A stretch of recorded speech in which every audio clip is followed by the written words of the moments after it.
Many thanks for making a day today on the marketplace. Now, former trader at Swiss investment bank UBS, Kweku Adoboli, who got entangled in what has gone down in Britain's history as the largest unauthorized trading loss of £1.4 billion sterling, has been sharing with Joy Business his ideas on how to strengthen Ghana's banking sector.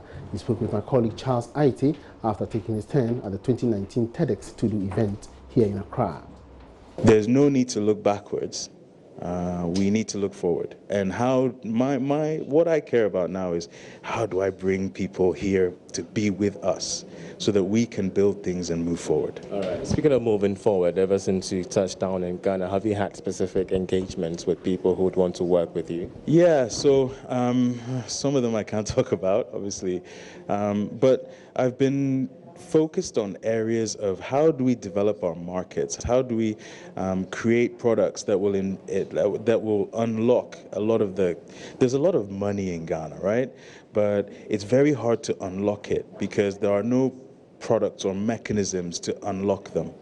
So what we need to do is actually think strategically, what do we need to build to allow all of this money, pension fund money, money that's locked in housing. Everyone pays for their house with cash, so there's no leverage of housing mortgage debt, right? And some of that is necessary for us to increase our ability to compete on a global scale. So a lot of my focus has been which areas can I contribute some of my expertise to. So there's a lot going on. What about the banks? So I've, again, it's some things I can't say out loud, but I think, year two, so I've now entered year two. So year two is about creating alliances to share my knowledge, right? So I would really like to be able to go to all the banks and talk to all their employees and go to all the universities and talk to all their kids. And the more people I can talk to and work with to share knowledge and help people to develop critical thinking and resilience and problem solving, the further I can contribute something of value, and that's what I hope to do. What about the potential of blockchain technology and how best we could tap into this field? You're taking me way outside my actual core skill set.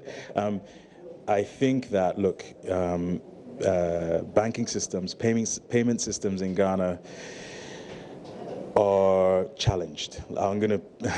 It's a euphemism. They're challenged.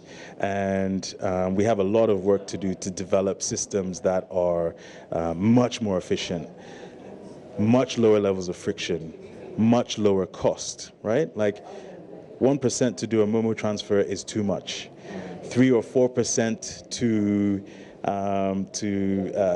to release foreign currency that's been sent in is too much. Like, if the friction level is 1%, then nobody wants to spend any money, right? Just moving it around. And then when something goes wrong, it's really hard to fix it, right? So blockchain would help. What we need to do is not go incrementally, right? So you've got a legacy system, let's develop it a little bit. Actually, we need to think really big and go, how do we leapfrog so that we don't spend years and decades iterating forward? And blockchain is a mechanism that we could rely on either to build digital currencies or to understand the ledger better and be able to track payments and cash flows, etc. It would help us.